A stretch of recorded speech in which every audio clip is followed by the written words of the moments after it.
आते हैं जो साला भोसड़ी वाला बोलता है वो खुद ही आता है और 300-200 रुपए दे के जाता है। इस धंधे में कितना कमा लेते हैं। साले जब आते हैं तो 200-300 रुपए देते हैं। कुछ तो पुलिस वालों को देना पड़ता है, कुछ तो ये रूम भाड़ा देना पड़ता है। नमस्कार दोस्तों, आज हम आए हैं एक ऐसे कोठों की दुनिया पर, एक ऐसी काली दुनिया पर जहाँ पर जाना हर कोई चाहता है, मगर यहाँ पर रहना कोई नहीं चाहता और इनके दर्द को कोई नहीं सुनना चाहता। तो हमारे साथ आज बैठी हैं मैडम सपना जी, जो कि हमें कुछ इनका काल्पनिक नाम भी बताना मजबूरी है और इनका चेहरा भी हम नहीं दिखा सकते, क्योंकि इन्होंने बहुत ही मुश्किल से हमारे साथ बात करने के लिए कहा है कि मैं अपना चेहरा ढक के आपके बात कर सकती हूँ। तो आइए जानते हैं उन राज्यों को जो इनके जिंदगी में बीतते हैं और उन बातों का कि ये कितना पैसा कमाती हैं कोठों पर रहकर, कितना इनको पैसा बचता है और कितना इन घर वालों के पास पैसा पहुंचाती हैं। नमस्कार सपना जी। नमस्कार जी। तो मैडम जी हमें ये बताइए कि पहली बात तो चलो खैर, आप यहाँ आगे जो आगे इसको तो छोड़ दो, तो आप इस चीज के इस धंधे के अंदर कितना पैसा कमा लेते हो? इस धंधे में कितना कमा लेते हैं। साले जब आते हैं तो 200-300 रुपए देते हैं। कुछ तो पुलिस वालों को देना पड़ता है, कुछ तो ये रूम भाड़ा देना पड़ता है और जो हमें रखा है उसको देना पड़ता है। बचता ही कितना है, 100 रुपए बचता है। मतलब जैसे एक ग्राहक आता है 200-250 रुपए देता है, उसमें से कुछ तो कोठे वाले रखते हैं। हाँ, सब तो ही रख लेते हैं, बस 100 रुपए देते हैं हमें। मतलब हर ग्राहक के हिसाब से आपके 100 रुपए बचते हैं। हाँ। तो फिर इस तरह से तो मतलब दिन में से बहुत ज्यादा ग्राहक आते हैं, तो आप कितने ग्राहकों को अटेंड कर पाते हैं? हम 10-15 तो हो ही जाते हैं।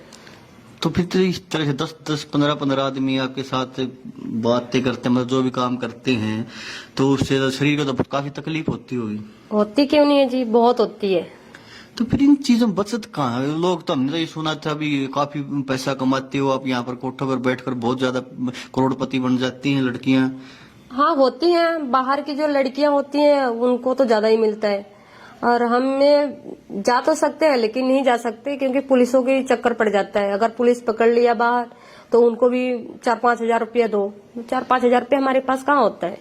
मतलब जो बाहर लड़कियां होती हैं वो महंगी मिलती हैं, तो इसीलिए मिलती है कि भैया उनको कुछ देना नहीं पड़ता बीच में। उनको देना नहीं पड़ता, वो क्योंकि अपना मन मर्जी करती हैं। कहीं फंस जाए तो भाई चलो पुलिस को बुला लिया, वो निकाल देते हैं। और अगर हम निकलते हैं तो हमारे तो कोई जान पहचान का है नहीं। अच्छा, मतलब यहाँ पर आप रहते हो तो इसलिए आपका रेट 200-250 रुपए है और उनमें से कोठे वाला देना पड़ता है। अगर आप खुद जाके बाहर काम करते हो खुलेआम बिना किसी के नीचे रह के, तो आप कुछ भी ले सकते हो। हम कुछ भी ले सकते हैं लेकिन जो हमें यहाँ रखा है वो बाहर नहीं जाना देता। अगर चले जाएंगे हम तो इनकी कमाई कैसी होगी। अच्छा। क्योंकि ये अपने बंद में रखते हैं हम लोगों को। तो यहाँ पर आपको मारते पीटते भी कहीं?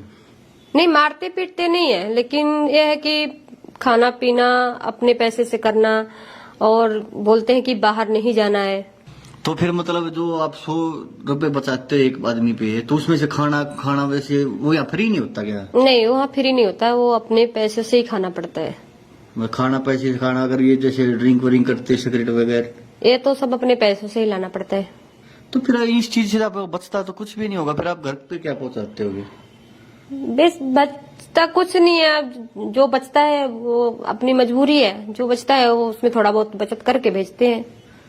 पता नहीं लोगों को आम दुनिया के अंदर तो इतना चला हुआ कि भाई आप इतना पैसा कमाते हैं कि कोई नहीं कमाता होगा इतना। कहाँ कमाते हैं। जो साला भोसड़ी वाला बोलता है वो खुद ही आता है और 300-200 रुपए दे के जाता है। अच्छा, ये तो फिर आपकी बहुत ज्यादा मजबूरी भी इससे तो अच्छा वैसे खुलेआम काम कर लेते हैं, उसमें 500-700 रुपए दिहाड़ी हो जाती है आपकी। खुलेआम नहीं कर सकते ना, खुलेआम बहुत दिक्कत हो जाती है। वहाँ पुलिस की दिक्कत है। पुलिस के फिर पुलिस वाले भी तो सोचते हैं कि भाई फ्री में ले जाओ, और ना उनकी बातें मानो तो ले जाके जेल में डाल देते हैं। अब वो अलग से शोषण करेंगे, वो अलग से शोषण करते हैं। मतलब चारों तरफ से आपकी तो जिंदगी बर्बाद झंड है बिल्कुल। बिल्कुल बर्बाद क्या, बिल्कुल जिंदगी झंड हो गई है। अब आप इससे निकल भी नहीं सकते होगे। अब निकलना है क्या, रास्ता ही कहाँ है जो निकलने। क्यों घर नहीं जा सकते अब आप? घर भी कहाँ जा सकते हैं। अब जो भी आता है कोई मिलने, रास्ते में मिल गया तो भाई वो तो घर पे बोलेगा ना कि तुम्हारी लड़की, तुम्हारी बहन और पड़ोसियों से कि ये तो वहाँ पे करती है। तो उसमें तो और हमारी तो जिंदगी बर्बाद है ही, परिवार को भी जिंदगी बर्बाद होगी।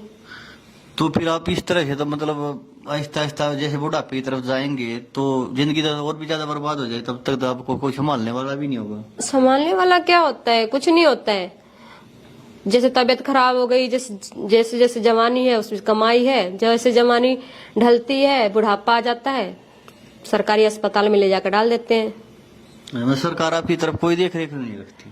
नहीं, सरकार देखभाल नहीं करता, बस कभी कभार डॉक्टर भेज देता है जांच उच करने के लिए, दवाइयां भेज देता है, बस उनकी करवाई, time pass system time pass system है उनका।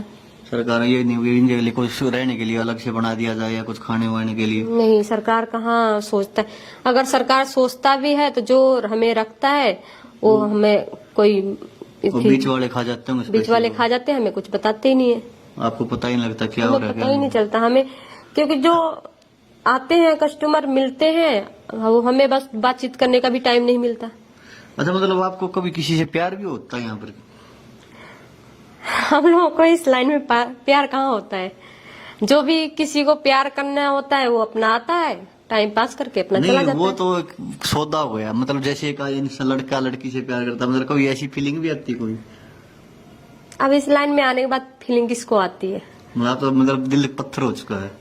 अब दिल तो पत्थर ही करना पड़ता है, और हम लोगों जैसे शादी कौन करेगा? हाँ, यही बात है, शादी कौन? बाहर भी लेके जाएगा तो 2-4 बात सुनाएंगे तो भी कहीं ले जाकर के वो भी कोठे पे ही रख देगा, वो भी छोड़ देगा, उसको भी 2-4 पैसे मिलेंगे, वो भी आगे। चलो, अगर कोई इंसान एक बार प्यार में पड़ के शादी कर भी ले तो फिर एक ना एक दिन वो ये बोलेगा कि तो ऐसी लड़की ऐसी है। और बतेरी ही बोलती हैं, 2-4 लड़कियां गई थी इस लाइन से, दोबारा वही लाइन पे आ गई कि शादी करके अपना घर बसाएंगे, फिर प्यार के झांसे में लेके गए और फिर वहीं पे आ गए, भाई तू तो धंधे वाली है, तेरे कोई इज्जत ही नहीं है, ये वो फलाना ढिकाना। आपकी जिंदगी तो बिल्कुल झंड हो चुकी है, पूछो मत आप। चलिए दोस्तों, अब हम इसको यहीं पर बंद करते हैं इंटरव्यू को अपने को। वैसे हमने इनका देखा बहुत ज्यादा दर्द है इस चीज में कि भाई इतना कुछ करती हैं, पैसा कुछ बचता नहीं, और हम आम इंसान ये सोचते हैं कि पता नहीं है कितना पैसा कमा चुकी हैं। तो उसके लिए सॉरी मैडम, आपका अगर दिल की तकलीफ पहुंचाई हो तो मैं कोई बात नहीं, ठीक है।